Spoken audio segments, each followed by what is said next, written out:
जय Bhim India में मैं स्वाति आप सभी का स्वागत करती हूँ। आइए रुक करते हैं आज के कुछ खास खबरों की ओर। अकोला में हुए घटना पर नाना पटोले ने बयान दिया है। उन्होंने कहा कि धार्मिक हंगामे जानबूझकर किए जा रहे हैं और इसके पीछे कौन है इसकी तलाश होनी चाहिए। साथ ही उन्होंने ये भी बताया कि अकोला में हालातों का जायजा लेने वे अकोला जा रहे हैं।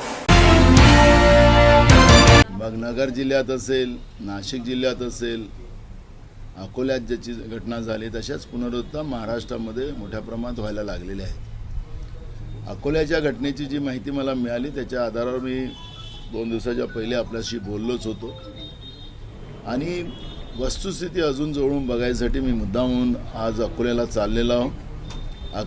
या सगळ्या घटनेमध्ये आखरी आहे कोण याचाही शोध घेण्याची गरज आहे।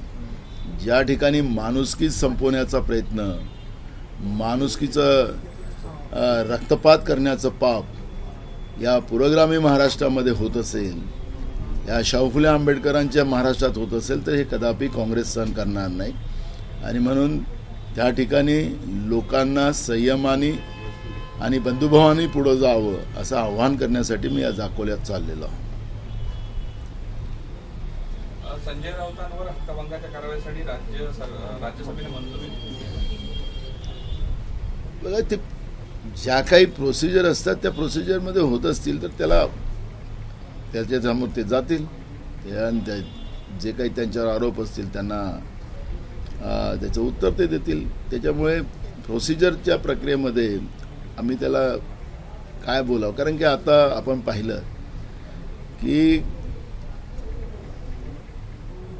सत्तेचा वापर आणि त्याचा दुरुपयोग कसा केला जातो। समीर वानखेडेच्या प्रकरणामध्ये आपण पाहिलं की महाराष्ट्रातले भाजपचे सगळे नेते बोंबीच्या ढेंडापासून बोंबलायला लागले की एका अधिकाऱ्याला या पद्धतीनं जो सीबीआय त्रास देते आहे तर हे चुकीचं आहे अशा पद्धतीचं समीर वानखेडेच्या बद्दलचं बोलतात आहे। कालपर्यंत जे आम्ही सांगितलं ईडीला आणि सीबीआयला की ते तसं तातडीनं दुसऱ्या दिवशी त्याच्या घरी पोहोचणार आहेत असं सांगणारी भाजपची महाराष्ट्रातली अनेक नेते आम्ही पाहिली। आखरी या सगळ्या व्यवस्थेचं, ज्या संविधानिक व्यवस्था आहेत त्या व्यवस्थेचा कसा वापर केला जातो आहे याचा आपण एक चित्र आम्ही पाहतो आहे। म्हणजे यांच्यासाठी काम करणारा कोणता अधिकारी असेल आणि त्याच्यावर कारवाई होत असेल तरी हे सगळे ओरडायला लागतात। म्हणजे काय चाललं या महाराष्ट्रामध्ये, कुठून येऊन ठेवला महाराष्ट्र या लोकांनी? असा महाराष्ट्र कधीच नव्हता। भाजपने ठरवून या महाराष्ट्राची बर्बादी करायचा निर्णय केला आहे का? अशा पद्धतीचं चित्र आपण पाहतोय। म्हणजे राज्याच्या उपमुख्यमंत्र्यापासून तर राज्यातल्या मंत्र्यापर्यंत तर सगळेजण आणि जो रोज ईडी सीबीआय सांगतो लोकांना तो पण सांगतोय की समीर वानखेडेच्या केसाला हात लागला तळीमध्ये पाहून घेईल अशा पद्धतीचं म्हणतोय। काय चाललं का या महाराष्ट्रात? अकोल्याच्या दंगलीमध्ये जे कॅमेरा जेवढे दिसले त्यांच्यावरच कारवाई झाली, पण त्या कॅमेराचे जे मागे आहे ते म्हणून मी आज त्या ठिकाणी चाललेलो। आम्हाला कुठल्याही धर्माच्या लोकांची बाजू घ्यायची नाही। जो दोषी असेल, जो माणुसकीचा खून करायला निघाला असेल अशाला कुठलीही माफी करण्याचं काही कारण नाही। कारण की या महाराष्ट्रामध्ये सर्व धर्म समभावाचा जो संदेश आहे आणि राष्ट्रसंत तुकडोजी महाराजांच्या आणि गाडगे महाराजांच्या विदर्भामध्ये त्यांच्या भूमीमध्ये या पद्धतीचं कृत्य होणं हे सुद्धा आमच्यासाठी भूषणावं नाही आणि म्हणून ह्या सगळ्या गोष्टीचा आढावा घेऊन याच्या मागे नेमकं कोण आहे आणि त्याच्यावर कारवाई व्हावीच, पण पुढच्या काळात अशा घटना होऊ नये याची खबरदारी सगळ्याच समाजबांधवांनी घेतली पाहिजे, सगळ्या धर्माच्या लोकांनी घेतली पाहिजे। ही भूमिका आमची आहे। 8 अप्रैल 2023 को जिलाधिकारी के आदेशानुसार तालुका स्तर पर चुने गए संजय गांधी निराधार कमेटी की स्थापना की गई, लेकिन इस कमेटी में शिंदे सरकार की शिवसेना में से एक भी कार्यकर्ताओं को स्थान न देने से शिंदे गुट में शिवसेना कार्यकर्ता में नाराजगी है। ऐसा बयान शिवसेना नागपुर ग्रामीण जिला प्रमुख देवेंद्र गोडबोले ने दिया है। 8 एप्रिल 2023 रोजी माननीय जिल्हाधिकारी यांच्या आदेशाप्रमाणे मौदा, कामठी उमरेड, भिवापूर, कुही, हिंगणा, सावनेर, काटोल, नरखेड, कळमेश्वर या ठिकाणी तालुकास्तरीय संजय गांधी निराधार समित्या स्थापन करण्यात आलेल्या आहे। या समित्या स्थापन करताना या ठिकाणी शिंदे गटाच्या एकाही कार्यकर्त्याला संधी मिळालेली नाही आहे आणि त्याच्यामुळे शिंदे गटामध्ये प्रचंड असंतोष आहे। या ठिकाणी मला आमदार म्हणतात, मला मंत्री बनवा, खासदार म्हणतात मला केंद्रामध्ये मंत्री बनवा। स्वतःच्या स्वार्थासाठी हे लोक फक्त आपला ताकद लावत असतात, परंतु सर्वसामान्य माणसांना जेव्हा पद देण्याचं काम पडते तेव्हा मात्र या भागाचे खासदार कृपाल तुमाने आणि या रामटेक विधानसभेचे आमदार आशिषजी जयस्वाल मात्र मूग गिळून बसतात आणि हे सर्व कार्यकर्त्यांना माहीत झालं। त्याच्यामुळे पुढच्या काळामध्ये निश्चितपणे शिंदे गटामध्ये मोठा असंतोष निर्माण होऊन अनेक प्रमुख कार्यकर्ते शिवसेना उद्धव बाळासाहेब ठाकरे पक्षामध्ये समाविष्ट होण्याच्या विचारामध्ये आहेत आणि अनेक लोक आमच्या संपर्कामध्ये आहेत। सुप्रीम कोर्ट ने आज महाराष्ट्र, तमिलनाडु और कर्नाटक में बैलगाड़ी दौड़ को लेकर आज बैलगाड़ी मालिकों को और दौड़ प्रेमियों को एक बड़ी ही राहत दी है। सुप्रीम कोर्ट की बेंच ने आज बैलगाड़ी रेसिंग पर प्रतिबंध हटाने के फैसले को बरकरार रखते हुए तमिलनाडु और महाराष्ट्र दोनों राज्यों द्वारा आवश्यक शर्तें रखी गई है। इस पर उप मुख्यमंत्री देवेंद्र फडणवीस ने अपनी प्रतिक्रिया दी है। सर, बैलगाडी शर्यतीचा अखेर मार्ग मोकळा झालेला आहे। बंदी सुप्रीम कोर्टाने उठवलेला आहे। मोठा निर्णय खूप दिवसापासून अपेक्षा होती। ग्रामीण भागामध्ये जल्लोष साजरा होतो। मला अतिशय याचा आनंद आहे कारण ज्यावेळी सर्वोच्च न्यायालयाने या संदर्भातला निर्णय देऊन बैलगाडा शर्यतीच्या संदर्भात त्या ठिकाणी बंदी घातली होती, मी मुख्यमंत्री असताना मी स्वतः याचा कायदा तयार केला। तो कायदा तयार केल्यानंतर बैलगाडा शर्यत सुरू झाली। पुन्हा ॲक्टिव्हिस्ट सुप्रीम कोर्टात गेले आणि त्यांनी सांगितलं की बैल हा धावणारा प्राणी नाही, त्यामुळे हा कायदा अवैध आहे। आणि मग त्यावेळेस पुन्हा कायद्याला त्यांनी स्थगिती दिली। आम्ही एक समिती तयार करून एक सायंटिफिक रिपोर्ट तयार केला, रनिंग ॲबिलिटी ऑफ बुल, बैल हा धावणारा प्राणी आहे। मी मुख्यमंत्री असताना तो आम्ही रिपोर्ट तयार केला, तो रिपोर्ट आम्ही सादर केला माननीय सर्वोच्च न्यायालयाला। आणि मग त्याच्यानंतर आत्ता ज्यावेळेस केस लागली त्यावेळी हे आमचं नवीन सरकार आल्यानंतर आम्ही सॉलिसिटर जनरल तुषार मेहता साहेबांना विनंती केली आणि महाराष्ट्राच्या वतीनं त्यांनी उभं राहून आणि रनिंग ॲबिलिटी ऑफ बुल म्हणजे बैल हा धावणारा प्राणी आहे हा आमचा रिपोर्ट त्या ठिकाणी सादर केला आणि सांगितलं की हा कायदा वैध आहे, कारण या कायद्यामध्ये सगळ्या प्रिकॉशन घेतलेल्या आहेत। आणि यांनी जो ऑब्जेक्शन घेतला की बैल धावणारा प्राणी नाही आहे, हा सायंटिफिक रिपोर्ट आहे जो सांगतो की बैल हा धावणारा प्राणी आहे, त्यामुळे कुठेही प्राण्यांवर अन्याय करणारा हा कायदा नाही आहे। आणि मला अतिशय आनंद आहे की आज जो निर्णय आला आहे त्याच्यामध्ये आम्ही केलेला कायदा हा सर्वार्थाने कॉन्स्टिट्यूशनल आहे, हा सर्वार्थाने संवैधानिक आहे। अशा प्रकारचा निकाल हा सर्वोच्च न्यायालयाने दिलेला आहे। हा शेतकऱ्यांचा मोठा विजय, हा महाराष्ट्राचा मोठा विजय। आणि मी विशेष या ठिकाणी उल्लेख करू इच्छितो की या ठिकाणी जी आमची वकिलांची टीम होती त्यांनी तर उत्तम काम केलंच, पण विशेषतः आपले इथले अनेक लोक याच्यामध्ये त्याचा पाठपुरावा करत होते। विशेषतः महेशदादा लांडगे असतील किंवा गोपीचंद पडळकर असतील किंवा बाळा भेगडे असतील, राहुल कुल असतील, या सगळ्यांनी प्रचंड याचा पाठपुरावा केला आहे। महेशदादा तर जवळपास पूर्ण वेळ एक आमचे प्रतिनिधी म्हणून दिल्लीलाच या केसमध्ये त्या ठिकाणी उपस्थित होते। त्यांनी स्वतः वेगवेगळे वकील लावले होते आणि मला असं वाटतं की ही जी काही मेहनत आम्ही केली आज ती खऱ्या अर्थानं सफल झाली आहे आणि आमचा कायदा आणि आम्ही केलेला रिपोर्ट या दोन्ही गोष्टी सुप्रीम कोर्टाने वैलिड ठरवल्या। जय भीम इंडिया में वक्त हो चला है एक छोटे से ब्रेक का, मिलते हैं ब्रेक के बाद। क्या हुआ बहू? माँ, पाइल्स की बहुत तकलीफ हो रही है। तो तुम गुदरोग सर्जन के पास क्यों नहीं गई?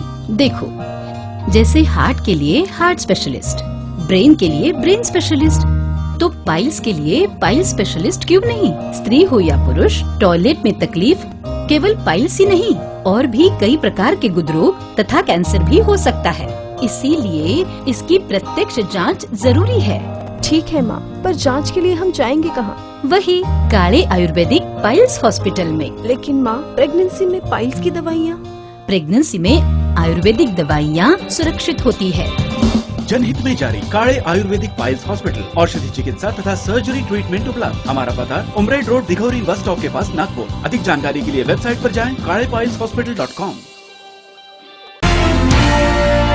ब्रेक के बाद आप सभी का फिर एक बार जय भीम इंडिया में स्वागत है। वंचित बहुजन आघाड़ी के युवा आघाड़ी की ओर से बीरबल की खिचड़ी आंदोलन बड़ा ही अनोखा और लोगों के आकर्षण का केंद्र रहा है।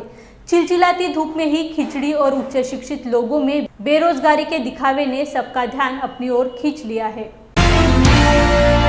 केंद्र सरकारमध्ये भाजपाची दुसरी टर्म या ठिकाणी पूर्ण होत आहे। भाजपाने मागे सत्तेत येण्याच्या अगोदर 2 कोटी रोजगार देण्याचं कबूल केलं होतं किंवा रोजगार देणार असल्याचं आश्वासन या ठिकाणी जनतेला दिलं होतं, परंतु ते आश्वासन जे आहे ते अद्यापही पूर्ण झालं नसल्याचा आरोप करत या ठिकाणी वंचित बहुजन युवा आघाडीच्या वतीनं आंदोलन सुरू करण्यात आलं आहे। बीरबल की खिचडी या आंदोलनाचं या ठिकाणी प्रतिकात्मक या ठिकाणी सुरू केलेलं आहे।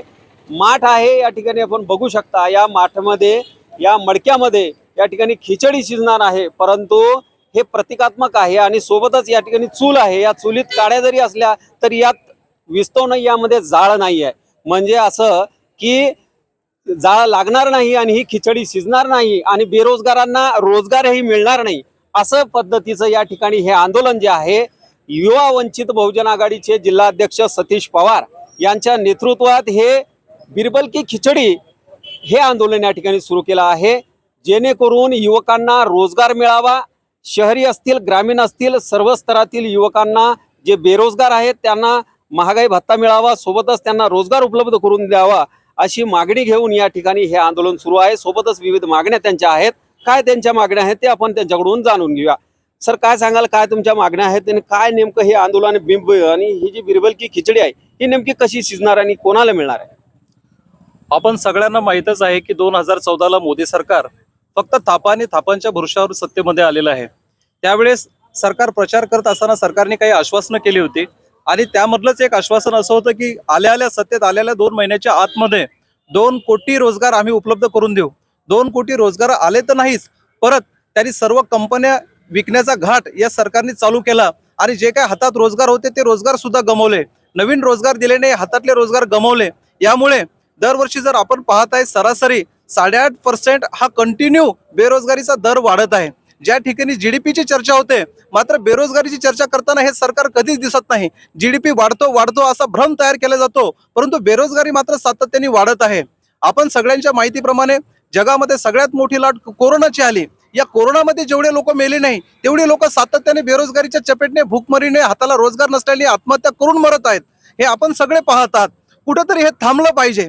2014 असेल, 2019 असेल, या दोन्ही वेळेस या सरकारला ॲब्सोल्यूट मेजॉरिटी मिळाली। कोणाचाही आधार घेण्याचं काम नाही, कोणाची कुबडी घेण्याचं काम नाही, परंतु या सरकारची कुठेही ही इच्छा दिसत नाही, ही महत्वाकांक्षा दिसत नाही की तरुणींना रोजगार दिला पाहिजे। त्यामुळे आम्ही सिंबॉलिक या ठिकाणी निदर्शन करत आहे। ज्या पद्धतीची बीरबलची खिचडी होती, जी उंचावर होती आणि तिला कोणत्याही प्रकारचा जाळ लागत नव्हता आणि कधीच ती सर्वसामान्यांच्या ताटात आली नाही, त्याच पद्धतीनं या सरकारच्या फसव्या योजना या कधीही सर्वसामान्यांच्या पर्यंत पोहोचणार नाहीत असा आम्हाला विश्वास आहे। या ठिकाणी आपण पाहत आहात की डॉक्टर आहेत, इंजिनियर आहेत, वकील आहेत, त्यानंतर शिक्षक आहेत, यांच्या भरत्या पूर्णपणे थांबलेल्या आहेत। या लोकांना उद्या कोणी जर चहा विकत असेल तर इंजिनियर चहावाला, वकील समोसेवाला, डॉक्टर कचोरीवाला अशा पद्धतीची यांची ओळख या समाजामध्ये होईल आणि त्यांच्या हाती निराशा आणि नैराश्यच येईल। परंतु आम्ही या नंतर थांबणार नाही। श्रद्धे बाळासाहेब आंबेडकर यांच्या नेतृत्वामध्ये, सुजातजी आंबेडकर यांच्या नेतृत्वामध्ये, प्रदेश अध्यक्ष निलेशजी विश्वकर्मा, प्रदेश महासचिव पातोडीजी यांच्या मार्गदर्शनामध्ये हा जो आंदोलनाचा आरंभ एल्गार या ठिकाणी आम्ही केलेला आहे, याचा खरा आरंभ 10 मे स्वाभिमान दिवस, बाळासाहेबांचा वाढदिवस, त्या दिवशी आम्ही केला होता आणि आज आम्ही या प्रशासनाला रिमाइंडर म्हणून हे आंदोलन करत आहोत। या ठिकाणी सुद्धा सर्वसामान्यांना सगळ्यांना सोबत घेऊन आम्ही यांना स्मरण करून देत आहे आणि जर येत्या 30 दिवसामध्ये जर शासनाने योग्य ती धोरणं घेतली नाही आणि तरुणांना रोजगारांच्या संधी उपलब्ध करून दिल्या नाही, त्यांना मोक्याच्या महत्त्वाच्या जागा उपलब्ध करून दिल्या नाही, आम्ही पाहत आहोत बऱ्याचशा ठिकाणी फक्त प्रस्थापितांनी जागांचे अतिक्रमण करण्याचं काम या शहरामध्ये, या जिल्ह्यामध्ये दिसत आहे, परंतु रोजगारांसाठी काही सहकार उपलब्ध करण्याचं काम या ठिकाणी दिसत नाही। ते करण्यासाठी आम्ही हे आंदोलन यापुढे अविरत चालू ठेवू आणि जर या पातळीवर झालं नाही तर आम्ही आमचा धडक मोर्चा घेऊन मुंबईला मंत्रालयासमोर सुद्धा पोहोचू असं सुद्धा आश्वासन मी या निमित्ताने आपण सर्वांना देतो आणि यापुढे सुद्धा हे आंदोलन सातत्याने चालू राहील व त्यामध्ये सर्व तरुण सहभागी राहतील या सर्वांना आवाहन या निमित्ताने करतो। ज्या पद्धतीनं या रोजगारासंदर्भात युवक या ठिकाणी भरकटलेला आहे, भरडलेला आहे, त्यांना रोजगार नाही आहे, तो रोजगार जर तात्काळ मिळाला नाही किंवा त्यांना शहराच्या ठिकाणी रोजगार उपलब्ध करण्यासाठी मोक्या जागा जर मिळाल्या नाही तर वंचित बहुजन युवा आघाडीच्या वतीनं हे जे आंदोलन आहे, युवा एल्गार आंदोलन जे आहे सुरू झालेलं आहे, हे आंदोलन यापुढेही असंच तीव्र स्वरूपाचं या ठिकाणी होणार असल्याची ग्वाही या ठिकाणी जिल्हा अध्यक्ष सतीश पवार यांनी दिलेली आहे। Deepak More, Lord Buddha TV, Buldhana. गोंदिया जिला का एकमेव बिरसी एयरपोर्ट हमेशा से ही विभिन्न मुद्दों को लेकर चर्चा का विषय रहा है। ऐसे में एयरपोर्ट अथॉरिटी ने किसान के खेत में जाकर अवैध रूप से जेसीबी फॉकलैंड लगाकर पूरे इलाके में जमीन को गड्ढे खोदकर सपाट कर दिया है। लगभग 100 टिप्पर मिट्टी खेती से ले गए। किसान को कोई पूर्व सूचना दिए बिना या ग्राम पंचायत का कोई नोटिस दिए बिना खेत की मिट्टी उठा ले गए हैं, जिससे लाखों रुपयों का भारी नुकसान किसानों को हुआ है। किसानों ने अब आने वाले मानसून में खेती कैसी की जाए यह सवाल खड़ा हुआ है। किसान इसकी शिकायत अनुमंडल पदाधिकारी व कलेक्टर से कर रहे हैं और अपना न्याय व मुआवजा दिलाने की मांग कर रहे हैं। मैं बिरसी ग्राम का उपसरपंच उमेश सिंह पंडेले। एयरपोर्ट प्रशासन ने बिना किसी पूर्व सूचना दिए हमारी मालिकियत की जमीन, इनकी काश्तकारों की जमीन को बिना कुछ पूर्व सूचना दिए खोदकाम किए हैं। इनका ऐसा लापरवाही और ऐसा एक अत्याचार किसानों पे एयरपोर्ट प्रशासन बिरसी कर रहा है। आप देख सकते हैं किस तरीके से एक खेती किसान की जमीन को, हमारी मालिकियत की किसान की जमीन को इन लोगों ने इस तरीके से खोदकाम किया है और इस तरीके से एयरपोर्ट प्रशासन किसानों पे अत्याचार कर रहा है। सर वो क्या हुआ, मैं अपने घर में था, एक जन आके बताया मुझे कि आपकी खेती में मट्टी ले जा रहे हैं। तो मैं जाकर के खेत में जाकर देखा तो मेरे खेत से काफ़ी मट्टी उठा करके एयरपोर्ट वाले ले जा रहे थे। एयरपोर्ट वाले बोल रहे थे कि बोले ये हमारी ज़मीन पे, जबकि वो मेरी ज़मीन पे था। और जब एयरपोर्ट वाले ने अपना नक्शा ला के दिखाया तो वो ज़मीन मेरे, यानी वो जो मट्टी वो मेरी ज़मीन की थी।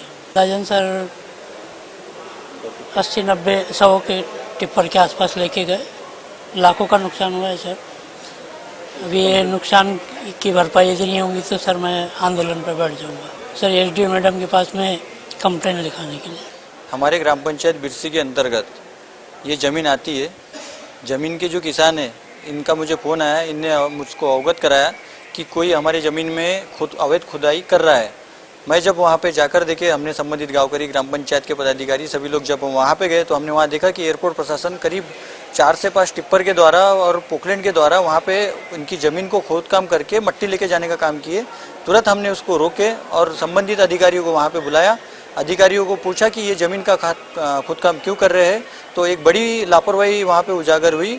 ज़बरदस्ती की उनकी ज़मीन की खुदाई की गई अपनी ज़मीन समझकर। अब मुझे बताइए, इनकी ज़मीन वहाँ पे खेती किसानी करते, उससे फसल उगाते, मुख्य आजीविका हमारी खेती किसानी है। वहाँ पे फसल के द्वारा हमारा जीवन निर्वाह संबंधित किसानों का होता है। पर अभी अवैध उत्खनन होने के बाद में वहाँ पे पूरी एक खाई तौर पे बन गई। वहाँ पे अब खेती पकेगी कैसे और खाएंगे क्या और जिएंगे क्या, ये प्रश्न अभी निर्माण हो रहा है। इसकी कंप्लेंट हमने एसडीओ मैडम के पास में अभी करने आए हैं और इसकी संबंधित हमने पुलिस थाने में भी एक अर्ज दिया है, कंप्लेंट की है कि हमारी ज़मीन की अवैध खुदाई हुई है और इसकी हमको नुकसान भरपाई चाहिए।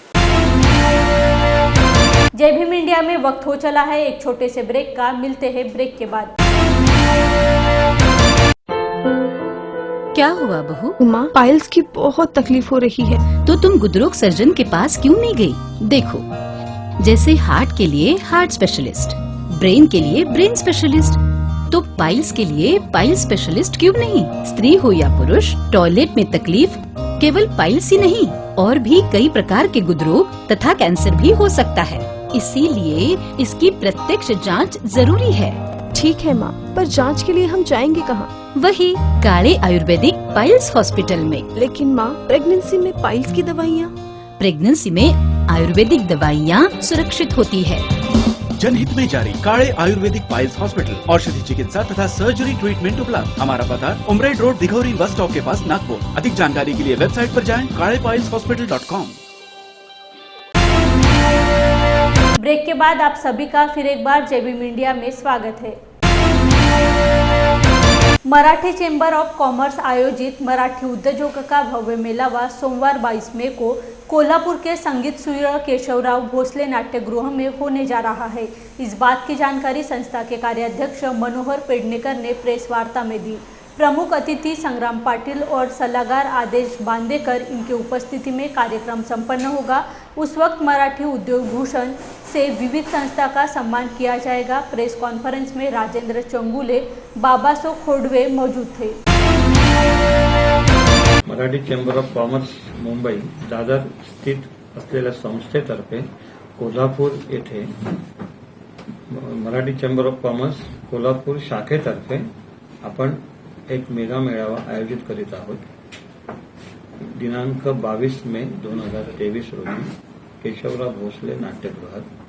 ह्या मेळावा घेण्यामागे उद्देश असा आहे की मराठी उद्योजक या डिजिटलायझेशनमध्ये सध्या मागे पडत चालले आहेत। स्पर्धेला तोंड देता देता त्यांची दमछाक होते। तर त्यासाठी आपल्याला काय करता येईल, त्यांचा उद्योग बंद न पडता आणखी वेगाने कसा पुढे जाईल याचा प्रयत्न आपला चाललेला आहे। त्यांना बळकटी देण्यासाठी आणि जास्तीत जास्त संधी महाराष्ट्रात नाही तर महाराष्ट्राच्या बाहेर सुद्धा त्यांची उत्पादनं ही कशी पोहोचवली जातील यासाठी आपला प्रयत्न राहील।